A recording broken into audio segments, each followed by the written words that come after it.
ఇప్పుడే జీ5 app download చేయండి. చూడండి మీ ఫేవరెట్ టీవీ షోస్ ఎప్పుడైనా ఎక్కడైనా.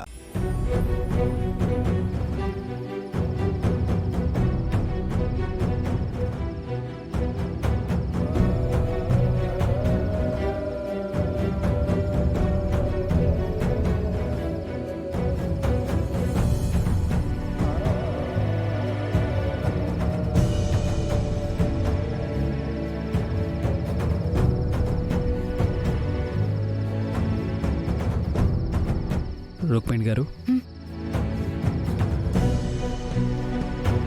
మీరేంటి ఇక్కడ ఉన్నారు? ఏం లేదండి, ఏదో ఆలోచిస్తూ ఇక్కడే ఉండిపోయాను. మీతో కొంచెం మాట్లాడాలి. మాట్లాడొచ్చా? అయ్యో, అలా అంటున్నారేంటండి? మీకు నా మీద పూర్తి హక్కు ఉంది.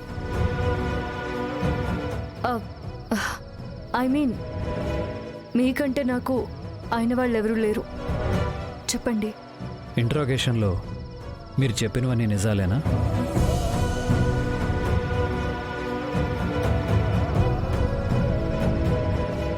అవి నిజాలు కాదు అన్న విషయం నాకు తెలుసు.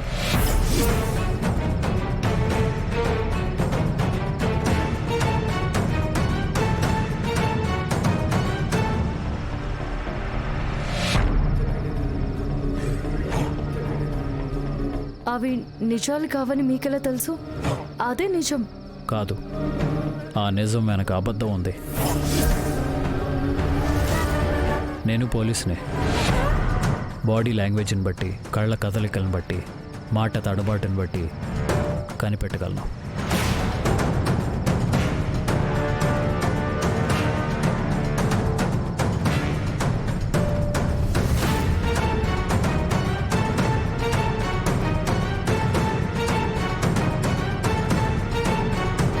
అయినా మిమ్మల్ని ఎందుకు వదిలిపెట్టానో తెలుసా? మాకు దొరికిన ఆధారాల ప్రకారం ప్రైమ్ సస్పెక్ట్ మీరే అని మైండ్ చెప్తున్నా, ఆ హత్య మీరు చేసుండరని నా మనసు చెప్తుంది.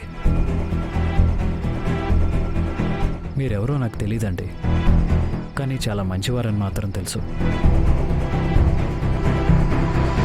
ఏ సంబంధం లేని నా కోసం, నా కుటుంబం కోసం మీరు ఎన్నో త్యాగాలు చేశారు, ఎన్నో సాహసాలు చేశారు. అడక్కపోయినా సాయం చేయడానికి ముందుకొచ్చి నా కూతురు నా దగ్గరికి వచ్చేలా చేశారు. చేయని తప్పులో నేను నేరస్తుడిగా అరెస్ట్ అయితే ఎంతో రిస్క్ చేసి నేను నిర్దోషిని ప్రూవ్ చేసి కాపాడారు. అలాంటి మీరు హత్య చేశారంటే ఖచ్చితంగా నమ్మను. నమ్మడం నమ్మకపోవడం అనేది మనం చూసే చూపులోనే ఉంటుందండి. సత్య హరిశ్చంద్రుడు ఎంత మంచివాడైనా, ఎంత గొప్పవాడైనా చేయని తప్పుకి నింద మోయాల్సి వచ్చింది, శిక్ష అనుభవించాల్సి వచ్చింది. ఆయన కన్నా గొప్పదాన్నైతే నేను కాదు కదండి. మీరు చెప్పింది నిజమే, కానీ ఆనాడు హరిశ్చంద్రుడి పక్కన ఎవరూ లేరు. కానీ ఇప్పుడు మీ పక్కన నేనున్నాను. భయపడకుండా అసలు ఏం జరిగిందో నాతో చెప్పండి. మిమ్మల్ని ఇందులో నుంచి బయటపడేసే బాధ్యత నాది.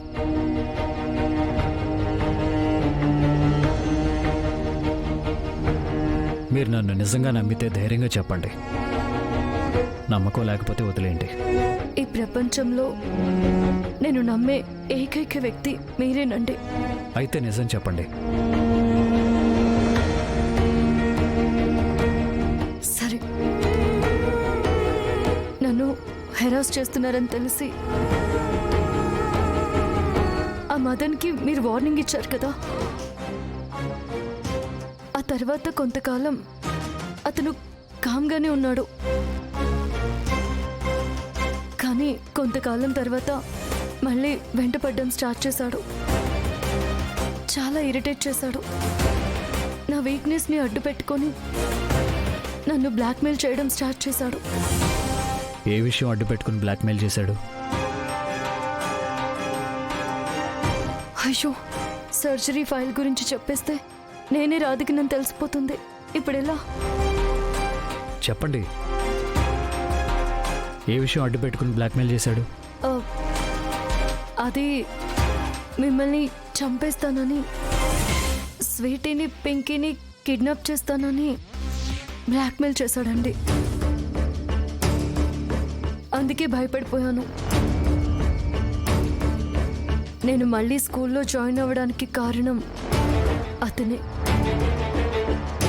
అతను చెప్పినట్టు స్కూల్కి వెళితే వదిలేస్తాడు అనుకున్నాను. కానీ రోజు రోజుకి హద్దు మీరు ప్రవర్తించడం స్టార్ట్ చేశాడు.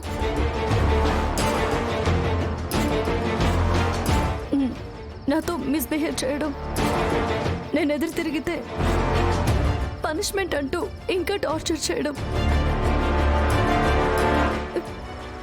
ఇలా చెప్పుకుంటూ పోతే వాడి అరాచకాలు 1-2 కాదు. మొన్న ఏకంగా నన్ను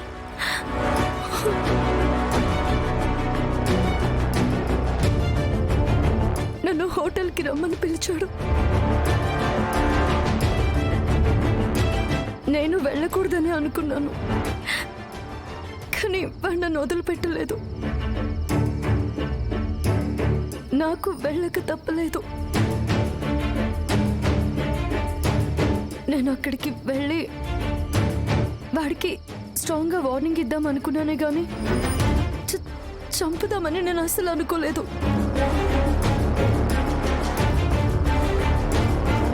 అక్కడికి వెళ్ళాక వాడు నన్ను బలవంతం చేయబోతే పెనుగులాట జరిగింది. తప్పని పరిస్థితుల్లో వాడి నుంచి తప్పించుకోవడం కోసం వాడిని తోసేసి వచ్చేసాను. వాడు వెంట పడితే డోర్ వేసి నేను పారిపోయాను.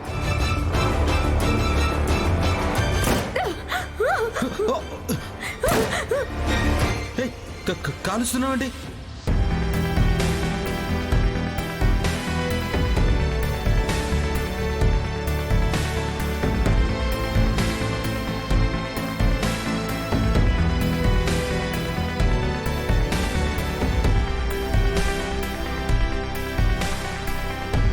అది జరిగింది.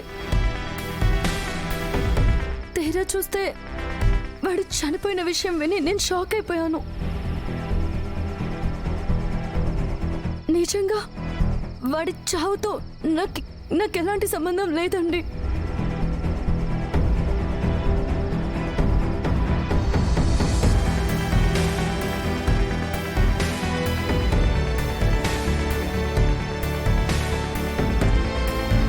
అయితే మీరు అక్కడి నుంచి వచ్చేసిన తర్వాత వేరెవరో లోపలికి వెళ్ళారు. వాళ్లే మదర్ని చంపుంటారు. మీరు ఆ రూమ్లోకి వెళ్ళటం సీసీటీవీలో రికార్డ్ అయి ఉంటుంది కాబట్టి నేరం మీ మీదకి వస్తుందనేది వాళ్ళ ప్లాన్. అయినా ఇంత జరుగుతుంటే నాతో ఎందుకు చెప్పలేదు మీరు? జీ5 యాప్ డౌన్లోడ్ చేసి అన్ని ఎపిసోడ్స్ పూర్తి ఉచితంగా చూడండి.